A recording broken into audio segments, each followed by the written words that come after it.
বাংলাদেশের বিভিন্ন জায়গা চিনবেন যেভাবে। অবশ্যই ভিডিওটা সম্পূর্ণ দেখবেন এন্ড ভালো লাগলে আমার অরিজিনাল পেজ ইওর জয়কে ফলো দিয়ে রাখবেন আর ভিডিওটা শেয়ার করে দিবেন। দুজন লোক মারপিট করছে, তৃতীয় ব্যক্তি এলো, দেখলো, চলে গেল। তাহলে ভাই এটা রংপুর। দুজন লোক মারপিট করছে, তৃতীয় ব্যক্তি এলো, মারপিট থামাতে গেল। প্রথম দুজন এক হয়ে তৃতীয় লোককে ধরে পিটিয়ে দিল। বুঝবেন ভাই আপনি কুমিল্লায় আছেন। দুজন লোক মারপিট করছে, তৃতীয় ব্যক্তি এলো, বলল আমার বাড়ির সামনে মারপিট করো না, অন্য কোথাও যাও। ভাই আপনি খুলনায় আছেন। দুজনে মারপিট করছিল, তৃতীয় ব্যক্তি এক কার্টুন বিয়ার নিয়ে এলো। তিনজনে একসাথে বসে পড়লো, খিস্তি কামারি করলো তিনজন মিলে। তারপর বন্ধুত্ব পাঠিয়ে বাড়িতে ফিরে গেল। তাহলে আপনি নিশ্চিত সিলেটে আছেন। দুজন লোক মারপিট করছিল, কিছুক্ষণ বাদে দুইজনে মোবাইলে কথা বলতে লাগলো।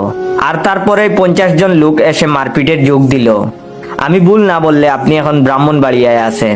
দুজন লোক মারপিট করছিল, তৃতীয় ব্যক্তি এসে দুজন রেই থাপড়াইয়া কইল মারামারি করস খানে। নিশ্চিত থাকুন আপনি এখন মৌলভীবাজার আছেন। দুজন লোক মারপিট করছিল, তৃতীয় ব্যক্তি এসে কোনো কিছু না বুঝেই প্রথম লোকের সাথে মিলিয়ে দ্বিতীয় লোককে ধরে পেটাতে লাগলো। ঠিকই ধরেছেন নে ভাই, আন্নে এখন বরিশাল আছেন। যদি দেখেন রাস্তায় দুইজন মারামারি করতেছে আর চার দোকান থেকে আরো 4-5 জন গিয়ে ওই দুইজনকে গণদুলাই দিয়ে 2 টাকায় হাসপাতালে পাঠায়, তাহলে বুঝে নিবেন আপনি এখন ময়মনসিংহে এসেছেন। দুজন লোক মারপিট করছে, আশেপাশে প্রচুর লোক দেখছে।